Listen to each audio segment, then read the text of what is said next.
नमस्कार साथियों, स्वागत है आपका रौनक मैथ क्लासेज में। आज करेंगे बात कि वेक्टर के अंदर गोस, ग्रीन और स्टोक्स थ्योरम होती है, उनको बोलते हैं इंटीग्रल थ्योरम। तो इंटीग्रल थ्योरम्स के अंदर अपने चर्चा करेंगे, गोस थ्योरम पढ़ेंगे, स्टोक्स थ्योरम पढ़ेंगे और ग्रीन थ्योरम पढ़ेंगे। तो सबसे पहले बात करेंगे गोस थ्योरम की। गोस थ्योरम को करने से पहले आपको पता होना चाहिए सरफेस इंटीग्रल क्या होता है और वॉल्यूम इंटीग्रल क्या होता है, आयतन समाकल क्या होता है और सरफेस यानी पृष्ठीय समाकल क्या होता है। अगर ये दो बातें आपको पता है तो गोस थ्योरम आप आसानी से कर पाएंगे और इसके क्वेश्चन करेंगे, एग्जाम्पल करेंगे।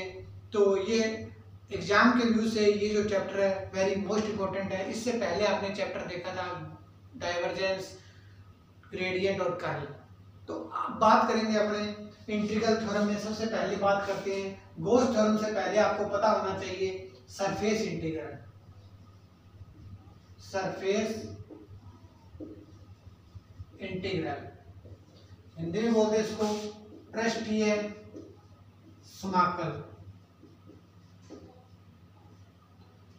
अब सरफेस इंटीग्रल पृष्ठीय समाकल क्या होता है, यानी किसी पृष्ठ पर किया गया समाकल वो पृष्ठीय समाकल कहलाता है, यानी सरफेस पे करना पड़ेगा इसको, सरफेस जरूरी है इसके अंदर। तो बात करते हैं अपने, जैसे मान लेते हैं आपके पास एक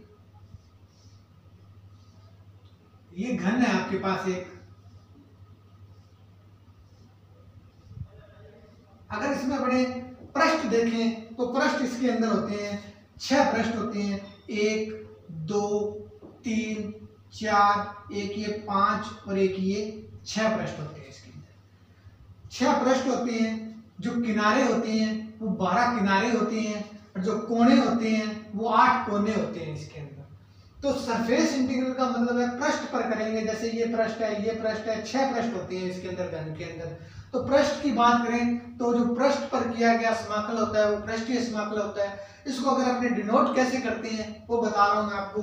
इसको डिनोट किया जाता है F डॉट ds। तो लिखते हैं F dot n cap ds। ये जो होता है सरफेस इंटीग्रल को इसमें कन्वर्ट होता है तो F dot n cap ds इसको लिखा जा सकता है। अब बात करते हैं जो n कैप है आपके पास ये क्या है। F जो है आपके पास ये x y z का फलन है। F क्या है आपके पास x y z का फलन है। तब n कैप की आपको वैल्यू है, जो n कैप का मीन्स ये होगा आपके पास कि ये दिशा को निर्धारित करेगा। जैसे आप ये पृष्ठ लोगे तो ये x एक्सिस होता है, तो x एक्सिस के साथ क्या होता है i होता है, इसका मतलब यहाँ i आएगा। अगर इसके विपरीत पृष्ठ लेंगे तो यहाँ माइनस i को डिनोट करेगा। तो n कैप की आपको दिशा लेनी पड़ेगी, हर सरफेस के लिए लेनी पड़ेगी, प्रत्येक सरफेस के लिए। तो इसके लिए i लोगे तो विपरीत अगर इसका पृष्ठ का आप समाकल करोगे तो वो माइनस i आएगा n कैप के लिए। लेकिन इसका जो दिशा परिमाण इसका तो सेम रहेगा, परिमाण में कोई चेंज नहीं आएगा। चाहे इसका परिमाण निकालो आप, इस पृष्ठ का, चाहे इस पृष्ठ का परिमाण निकालो, दोनों का परिमाण सेम रहेगा आपके पास। लेकिन जब समाकलन करेंगे तो उनका चिन्ह बदल जाएगा, यानी प्लस है तो वो माइनस होगा, माइनस है तो वो प्लस होगा, तो वो चिन्ह बदल जाएगा। दूसरी बात आपके पास ये है कि पहली बात तो है कि ये दिशा परिवर्तन होगी इसकी, ये माइनस है तो ये माइनस, प्लस है तो ये माइनस हो जाएगी, लेकिन परिमाण क्या होगा वो सेम रहेगा। तो इस प्रकार n कैप को आप निर्धारित कर सकते हैं कि अपने देखें कि n कैप के अंदर क्या होगा कि परिमाण इसका क्या रहेगा, परिमाण सेम रहेगा, परिमाण क्या रहेगा सेम रहेगा। दूसरी बात, अगर दूसरी ओर पृष्ठ का समाकलन करें, दूसरी और पृष्ठ का समाकल करें तो चिन्ह बदल जाएगा। तो चिन्ह बदल जाएगा दूसरी ओर पृष्ठ का। अगर ये j है तो ये माइनस j होगा, अगर इसको आप k ले रहे हो तो अंदर वाला जो होगा वो माइनस k हो जाएगा। 6 पृष्ठ है, अलग अलग पृष्ठ पर इसका समाकलन चेक कर सकते हैं, वो n कैप होता है। अब n कैप समझने के बाद में f के बारे में चर्चा करेंगे। f क्या है ये? f जो है वो x y z के लिए x y z का फलन होगा, लेकिन कौन सा फलन होगा वो सदिश फलन होगा। तो अपने लिख सकते हैं जो f है आपके पास वो एक क्या है, सदिश फलन है। सदिश फलन कौन सा होता है, जिसके साथ i j के लगे हों वो सदिश फलन होता है। लेकिन f सदिश फलन है और किसकी वैल्यू है ये, x y z के मान होंगे यहाँ पे आपके पास, क्योंकि x के साथ i लगा होता है, y के साथ j लगा होता है और z के साथ k लगा होता है। तो वो निर्धारित करते हैं कि f जो है वो x y z का फलन है और कैसा फलन है, सदिश फलन है।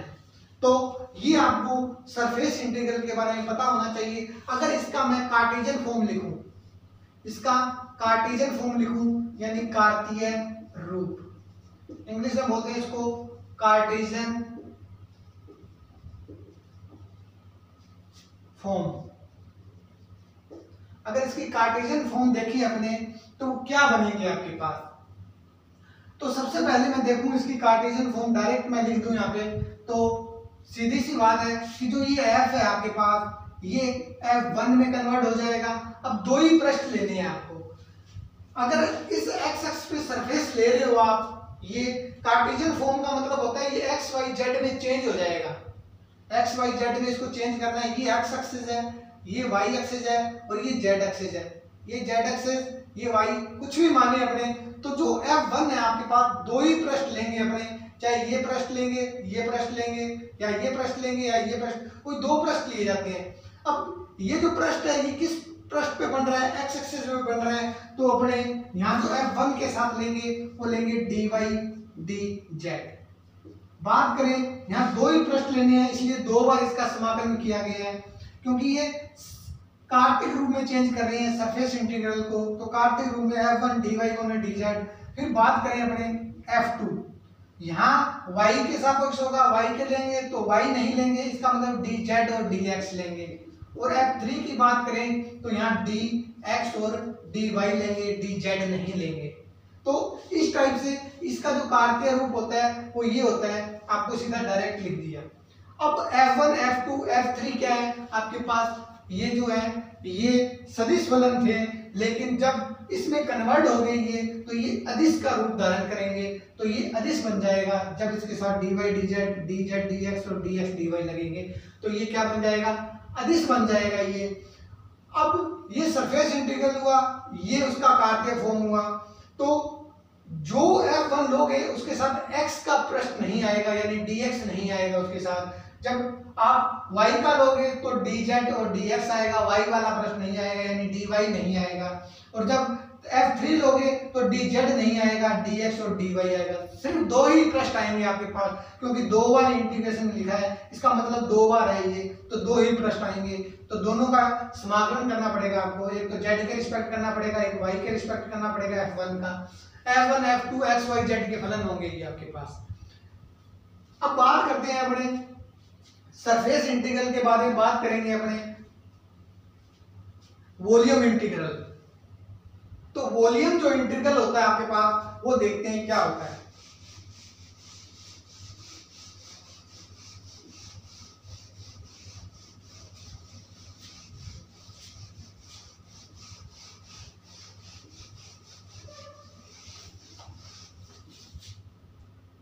बात करते हैं वॉल्यूम इंटीग्रल, आयतन समाकलन। तो वो क्या होता है वॉल्यूम इंटीग्रल, यानी आयतन क्या होता है। सबसे पहले तो ये बात करते हैं अपने, कोई भी वस्तु है वो कितना स्थान घेरती है वो उसका आयतन कहलाता है। अब अगर अपने वेक्टर के अंदर बात करें आयतन के लिए तो सबसे पहले लिखें F डॉट dv। ये v है, v को किया गया है आयतन से डिनोट। तो इसका अगर अपने देखें तो आपके पास जो इसका, तो ये 3 बार लिखा जाएगा। क्यों? क्योंकि आयतन जो होता है वो x, y और z तीनों पृष्ठों पर निकाला जाता है, इसलिए dx, dy और dz। इसको चेंज करना है आपको तो ये लिखा जा सकता है f1 i, f2 j, f3 k, dx, dy और dz। अब बात करें अपने कि f डॉट dv, dv आयतन है, ये भी आयतन हो गया आपके पास dx dy dz। कहने का मीन्स ये है कि जो dv होगा आपके पास उसको इस टाइप में लिखा जा सकता है dx dy dz। तीनों पृष्ठों के सापेक्ष क्या करना पड़ेगा आपको, इंटीग्रल करना पड़ेगा, इंटीग्रेशन करना पड़ेगा। तो पहले इसका इसके अंदर मल्टीप्लाई हो जाएगा, फिर इसका इसके साथ मल्टीप्लाई हो जाएगा, फिर इसका इसके साथ मल्टीप्लाई हो जाएगा। तो अपने इस टाइप से भी इसको लिख सकते हैं कि ये i का इसके अंदर मल्टीप्लाई कर दें तो ये i बार आ जाएगा, f1 का इसके साथ मल्टीप्लाई हो जाएगा, फिर इसका मल्टीप्लाई हो जाएगा, फिर इसका मल्टीप्लाई हो जाएगा। तो इसको इस टाइप से लिखा जा सकता है। तो ये जो आपके पास होता है ये वॉल्यूम इंटीग्रल होता है। अब मैं बात करूं कि f1 f2 f3 क्या है आपके पास, f1 f2 और f3 ये जो है वो x y z के फलन हैं। अब z के फलन है। अब क्वेश्चन जब दिया होगा आपको तो उसके अंदर आपको इक्वेशन दी होगी, कुछ ना कुछ हिंट दिया होगा कि वो गोले का आयतन है या अर्धगोले का आयतन है, किसका आयतन है। तो उसका आयतन निकालते हैं अपने, तो वो आयतन के फॉर्मूले यूज करेगा सीधे डायरेक्ट। तो वो उसका आयतन आपको दिया होगा कि गोला बन रहा है, ये होगा 3D, होगा 3D। तो वो आयतन बन रहा है, क्या बन रहा है, तो वो आपको क्वेश्चन में हिंट देगा। उस हिंट से पता चलेगा कि वो गोले का आयतन पूछ रहा है, अर्धगोले का पूछ रहा है, या बेलन का पूछ रहा है, या शंकु का पूछ रहा है। तो वो क्वेश्चन पे डिपेंड करेगा, क्वेश्चन में हिंट मिलेगा आपको। तो इस आप देखें तो f1 f2 f3 x y z के फलन है। लेकिन अब x y z के जो फलन है, जब इसका जो रिजल्ट आएगा वो एक अदिश फलन आएगा। तो इस प्रकार हमने देखें कि ये तो वॉल्यूम इंटीग्रल हुआ, आयतन समाकल हुआ। अब बात करेंगे अपने गॉस थ्योरम पे।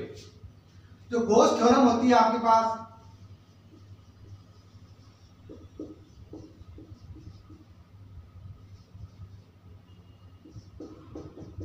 गॉस प्रमेय, अक्सर इसकी क्या होती है कि एग्जाम में इसकी स्टेटमेंट पूछी जाती है 2 नंबर के अंदर या 1 नंबर के अंदर।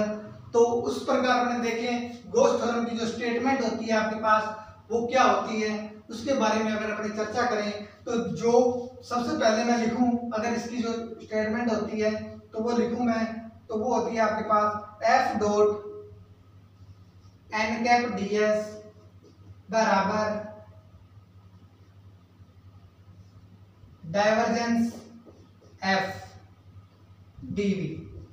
यहां v आ जाए, यानी ये पृष्ठ s है, ये पृष्ठ वॉल्यूम है, वॉल्यूम v आयतन है। कहने का मतलब जो पृष्ठ s है, सरफेस इंटीग्रल है, वो चेंज हो जाएगा वॉल्यूम इंटीग्रल के अंदर, वॉल्यूम इंटीग्रल के अंदर चेंज हो जाएगा। यानी f dot n cap ds value जो बराबर आएगी वो डाइवर्जेंस f dv के बराबर आएगी।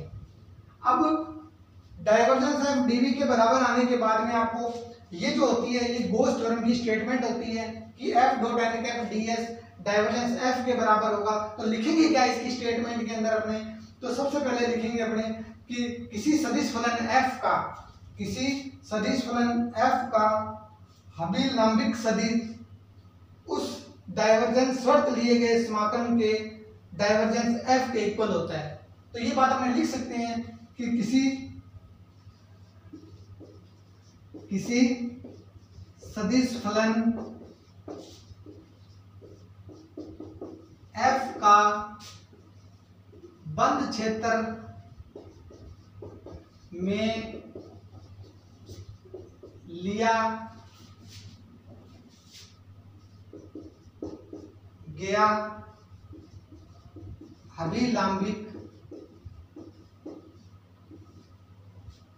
अभिलंबिक सदिश उस क्षेत्र में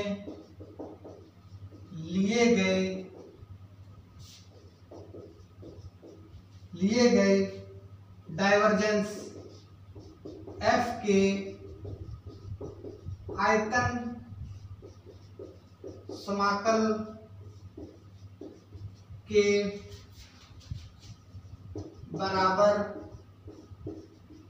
होता है।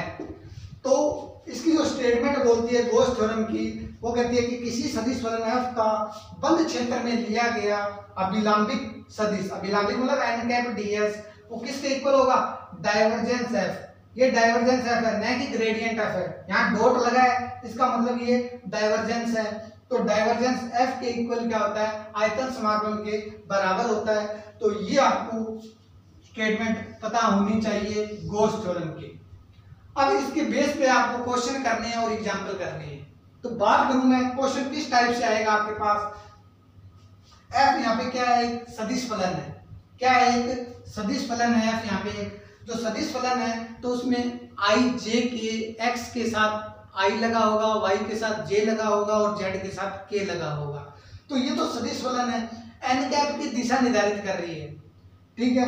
और डाइवर्जेंस एफ यानी ये अगर आपको गिवन होगा तो आपको ये निकालना पड़ेगा।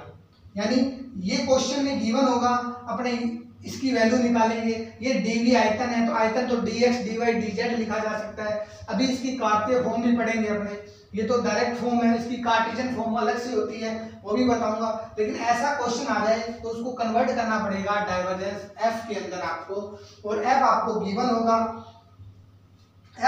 गिवन होगा एन कैप ds को चेंज कर देंगे डाइवर्जेंस एफ के अंदर। इसकी वैल्यू अपने को निकालनी आती है। डेल की वैल्यू होती है आई डेल अपन में डेल एक्स प्लस जे डेल अपन में डेल वाई प्लस के डेल अपन में डेल जेड। एफ की आपको वैल्यू गिवन होगी, दोनों का आप डॉट प्रोडक्ट करोगे और 3 बार इंटीग्रेशन करना पड़ेगा और वो आपके पास आएगा डीवी यानी आयतन आ जाएगा, वो आयतन में चेंज हो जाएगा आपके पास। तो ये चीजें आपने लास्ट वीडियो के अंदर अपने जब वेक्टर कैलकुलेट किया था, वो ग्रेडियंट डाइवर्जेंस कर्ल पढ़ा था आपने, तो उसमें ये बात सीखी थी इसको कैसे हल करते हैं। तो अब नेक्स्ट देखते हैं, इसकी कार्टेशियन फॉर्म पढ़ेंगे अब अपने।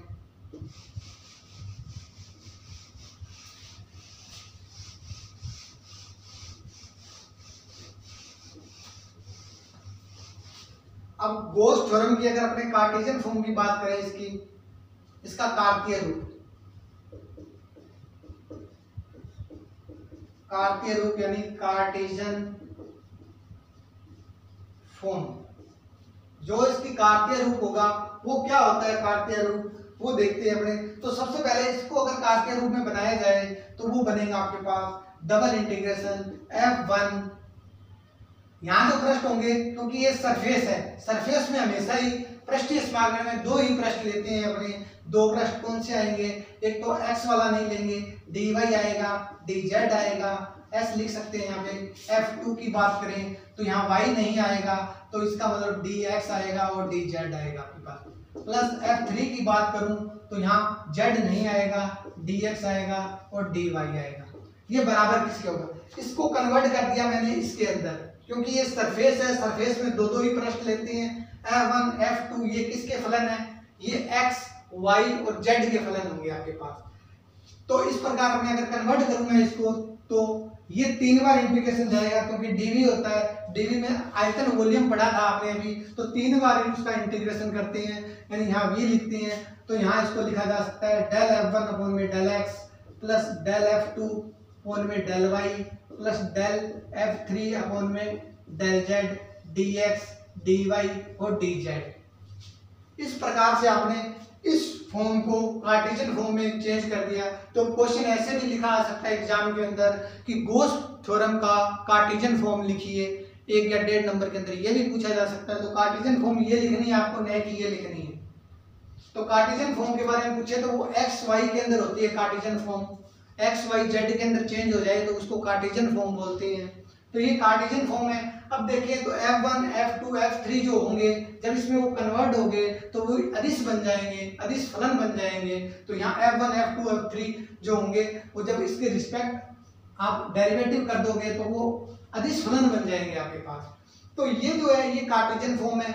अब इसके अंदर जो क्वेश्चन आएगा वो ये फॉर्म तो आपको गिवन होगी क्वेश्चन के अंदर, इसमें आपको क्या करना है, कन्वर्ट करना पड़ेगा। तो यहाँ से आपको F1 मिल जाएगा तो उसका x के रिस्पेक्ट कर देना, यहाँ से आपको F2 मिलेगा उसका y के रिस्पेक्ट अवकलन करना, F3 के का z के रिस्पेक्ट अवकलन करोगे।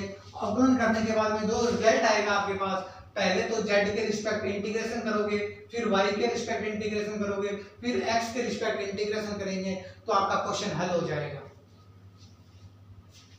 तो इस टाइप से दोनों ही क्वेश्चन पूछे जा सकते हैं कि ये फॉर्म दे दे तो इस फॉर्म में कन्वर्ट करना पड़ेगा, ये फॉर्म दे दे तो इस फॉर्म में कन्वर्ट करना पड़ेगा। तो गॉस थ्योरम के अंदर 2 प्रकार के क्वेश्चन पूछे जाते हैं कि एक तो ये फॉर्म दे देगा, ये निकालनी पड़ेगी, ये फॉर्म देगा तो ये फॉर्म निकालनी पड़ेगी।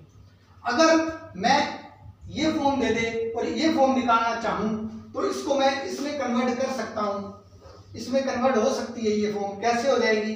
देखें, जो F1, F2, F3 दिया हुआ है उसको मैं F मान लेता हूं, जो F1, F2, F3 है उसको मैं मान लेता हूं। जैसे ये मान लिया मैंने, F को मान लिया मैंने F1i plus F2j plus F3k, ये मान लिया मैंने, पूरा F है ये। और आगे वाला जो स्टेप होगा मेरे पास, यानी dx dy dz वाला जो स्टेप होगा उसको मैं मान लेता हूँ dA मान लेता हूँ। तो मेरे पास आ जाएगा A1, ये जो हो जाएगा वो आ जाएगा A1i मान लेते हैं, A2j मान लेते हैं, A3k मान लेते हैं। तो ये जो A3k होगा, अब आपके पास जो भी इक्वेशन आएगी यहाँ से उसको i j k के अंदर कन्वर्ट कर देंगे।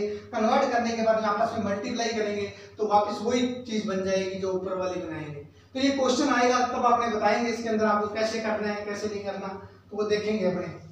तो इस प्रकार ये दो फॉर्म आपको पता होनी चाहिए, गॉस थ्योरम की स्टेटमेंट क्या होती है और उसका कार्टेशियन फॉर्म क्या होता है। क्वेश्चन फिर बता रहा हूँ, दोबारा रिपीट कर रहा हूँ, ध्यान से देखना।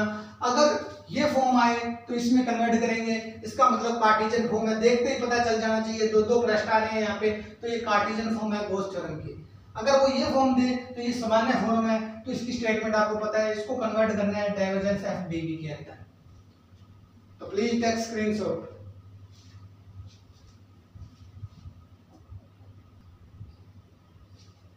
नेक्स्ट आपको दिया हुआ है, एक एग्जांपल दिया हुआ है, आपको देखना है कि F dot N cap DS दिया हुआ है, जहां एफ की वैल्यू आपको गिवन है, मान याद करना है आपको, और दिया क्या हुआ है उस घन का पृष्ठ है जहां x बराबर 0 से 1, y बराबर 0 से 1 और z बराबर 0 से 1।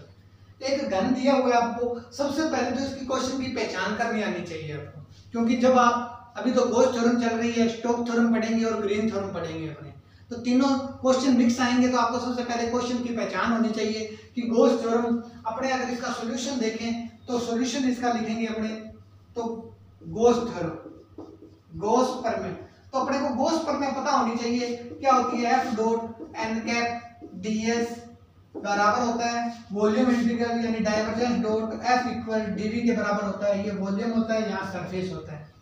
अब ये क्या होती है आपके पास, ये जो होती है ये होती है गॉस प्रमेय। अब F dot N cap DS ये फॉर्म आपको ये है, इसमें कन्वर्ट किसमें करना पड़ेगा, आप डाइवर्जेंस एफ में कन्वर्ट करना पड़ेगा इसको, क्योंकि एफ आपको गिवन है, जो क्या दिया हुआ है आपको, एक सदिश फलन दिया हुआ है, तो सदिश फलन को इसमें कन्वर्ट कर देंगे, इस पूरे को इसमें कन्वर्ट कर दिया जाएगा, तो आपके पास इसका मान ज्ञात करना था गॉस प्रमेय द्वारा इसको।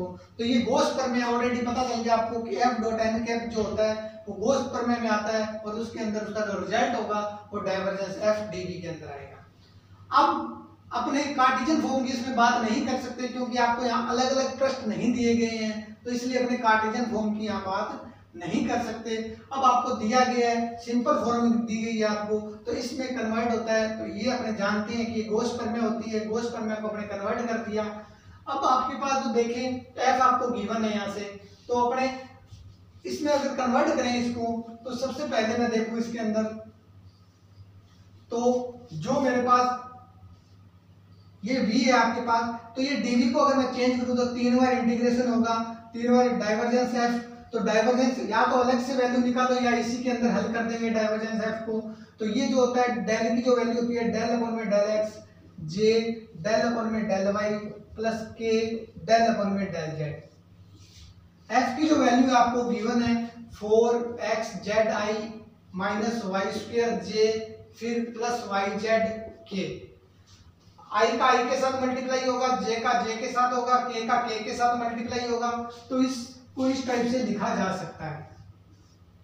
तो डेल अपॉन में डेल x, i का i के साथ होगा तो 4xz लिखा जा सकता है इसको, प्लस डेल अपॉन में डेल y है, तो इसको लिखा जा सकता है माइनस y स्क्वायर, फिर डेल अपॉन में डेल z है, इसको लिखा जा सकता है yz। अब बात करें अपने, इसको हल करें, हल करने के बाद में ये 3 बार इंटीग्रेशन किया गया है, और dv की जगह जो आएगा वो आएगा dx dy और dz, यहाँ भी dx dy और dz। आयतन हमेशा ही ज्ञात करते हैं, तो डीवी को चेंज करते हैं dx dy dz के अंदर। तो तीनों को डीवी को मैंने dx dy dz लिख दिया, डाइवर्जेंस एफ की वैल्यू निकाल दी, ये आई आपके पास। अब v को कितनी बार इंटीग्रेशन करना पड़ेगा, क्योंकि कितने पृष्ठ हैं आपके पास, 3 पृष्ठ हैं यहाँ पे, dz है, dy है, dx है, तो यहाँ 3 बार इंटीग्रेशन करना पड़ेगा इसका। और ये पहला जो है वो z पृष्ठ के लिए लिखा गया है, तो z पृष्ठ के लिए देखें तो लिमिट है 0 से लेकर 1, तो यहाँ 0 आएगा, यहाँ 1 आएगी। y पृष्ठ के लिए लिमिट देखें तो 0 और 1 है, x के लिए लिमिट देखें तो 0 और 1 है, तो ये लिमिट होगी। अब पहले z के रिस्पेक्ट कर देंगे, फिर y के, फिर x के, पहले इसका अवकलन किया जाएगा, अवकलन करने के बाद में आपको इंटीग्रेशन करना है। तो इसका अवकलन देखें अपने,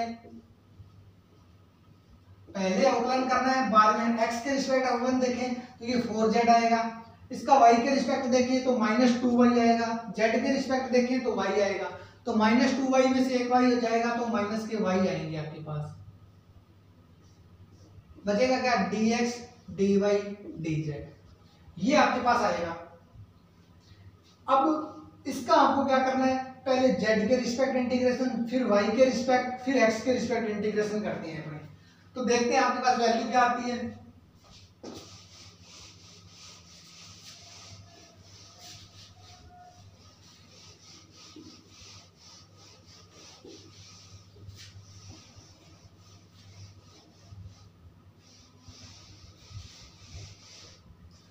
अगर बात करें हमने 0 से लेकर 1, 0 से लेकर 1, पहले z के रिस्पेक्ट करेंगे तो इसका जो इंटीग्रेशन होगा वो हो जाएगा 4z² 2, यानी 2 से ये 2 आ जाएगा यहाँ पे आपके पास, फिर y z आ जाएगा, यहाँ अगर पुट करें अपने तो लिमिट आ जाएगी 0 से 1, यहाँ आ जाएगा dx और dy। इसको हल किया जाए तो 0 से 1, 0 से 1, यहाँ बचेगा आपके पास z²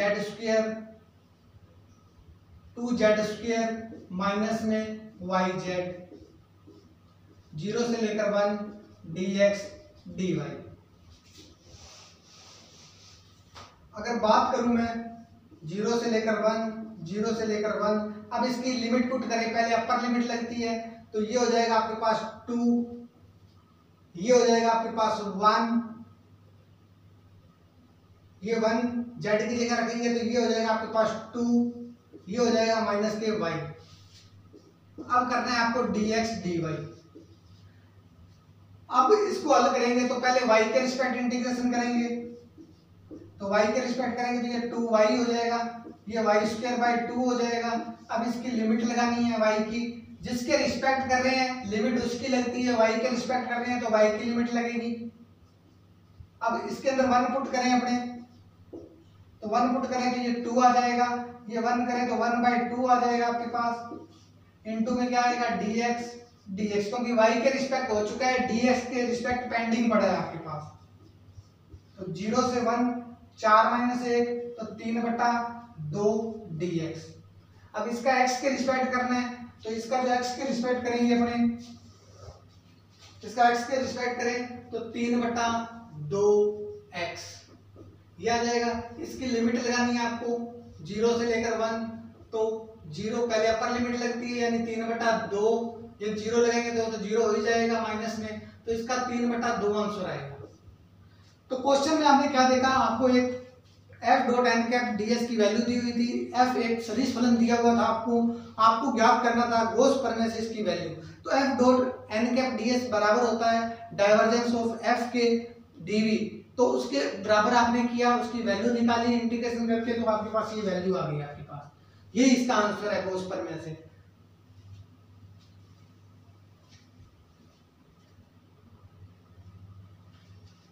नेक्स्ट बात करें अपने, एक आपको वैल्यू दे रखी है x + z dy dz, f y + z dz dx, x + y dx dy, तो मान ज्ञात करना है, s गोला है आपके पास। तो सबसे पहले गॉस प्रमेय द्वारा इसका मान ज्ञात करना पड़ेगा आपको। क्यों करना पड़ेगा, अपने को क्या पता चला यहाँ गॉस होगी, स्टोक भी तो लग सकती है, लेकिन गॉस के लिए आपको पता है कि ये जो फॉर्म दी हुई है ये कार्टेशियन फॉर्म दी हुई है गॉस की, क्योंकि f1 dy dz होता है, f2 dz dx होता है, f3 dx dy होता है। तो अपने जानते हैं, वी नो दैट, अपने क्या जानते हैं कि जो आपके पास सरफेस में अगर कार्टेशियन फॉर्म होता है, गॉस का कार्टेशियन फॉर्म होता है, वो होता है F1 dy dz plus F2 dz dx F3 dx dy जो बराबर होता है वो 3 बार इंटीग्रेशन होगा डेल F1 फोर में del x del F2 del y plus del F3 del z dx dy dz। ये गॉस थ्योरम का कार्टेशियन फॉर्म है। तो ये जो फॉर्म दे रखी है आपको, अब इस क्वेश्चन में चेंज है, ये कार्टेशियन फॉर्म दे रहा है आपको। अब कार्टेशियन फॉर्म किस में चेंज हो जाएगी, इसमें चेंज हो जाएगी, ये वैल्यू चाहिए आपको।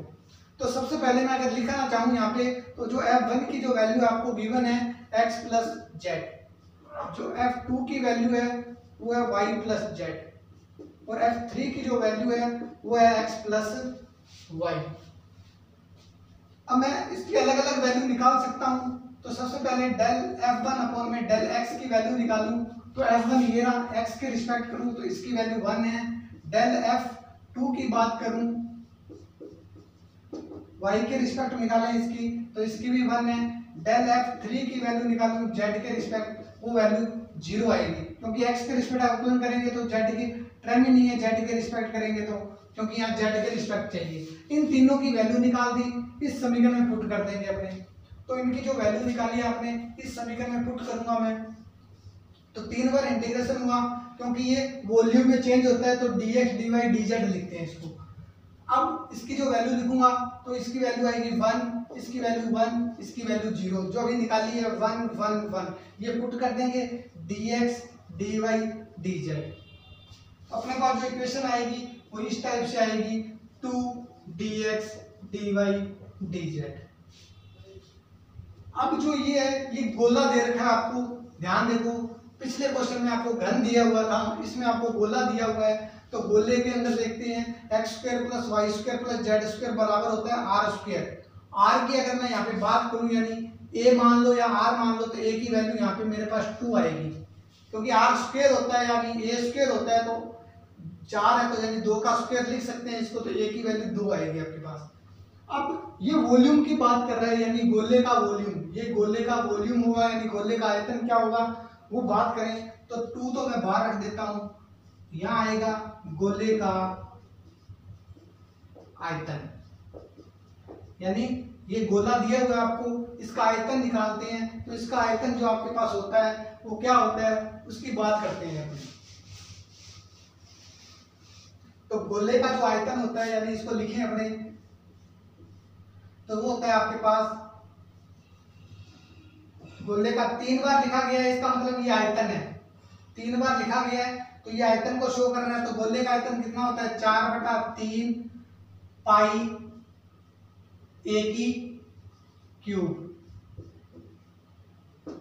तो ये हो जाएगा आपके पास 8/3 पाई ए की वैल्यू कितनी है आपको एक गोला दिया हुआ था x square plus y square plus z square बराबर 4। तो मैं इसको इस टाइप से लिख सकता हूं 2 की स्क्वायर। तो 2 मतलब ए की जो वैल्यू आएगी मेरे पास 4/3 पाई ए की 3, जो ए की वैल्यू है मेरे पास वो है 2। तो 2 है तो 2 मैं यहाँ पुट कर दूंगा, तो 2 की पावर करें 3, तो ये आ जाएगा आपके पास 8 64/3 पाई। यही आपका आंसर है। तो गॉस प्रमेय से आपने वैल्यू फाइंड कर दी। तो आपको देखना है क्वेश्चन के अंदर कि वो कार्टेशियन फॉर्म दे रहा है या वो सिंपल फॉर्म दे रहा है। तो कार्टेशियन फॉर्म को किस में चेंज करते हैं ये पता होना चाहिए आपको। तो इसमें ये कार्टेशियन फॉर्म थी, ये दी हुई थी आपको, आपने इसमें चेंज कर दिया। और गोले का आयतन आपको पता होना चाहिए कितना होता है 4/3 पाई आर की 3 या ए की 3 बोल सकते हैं, क्योंकि ये तो त्रिज्या है, इसकी तो त्रिज्या है वो कितनी है ए है आपके पास, यानी 2 है त्रिज्या आपके पास। तो आपने ये डायरेक्ट इसमें यूज कर दिया और आपने हल कर दिया, ये आपका आंसर है। तो प्लीज चैनल को ज्यादा से ज्यादा लाइक करें, सब्सक्राइब करें और शेयर करें। Have a nice day, thank you.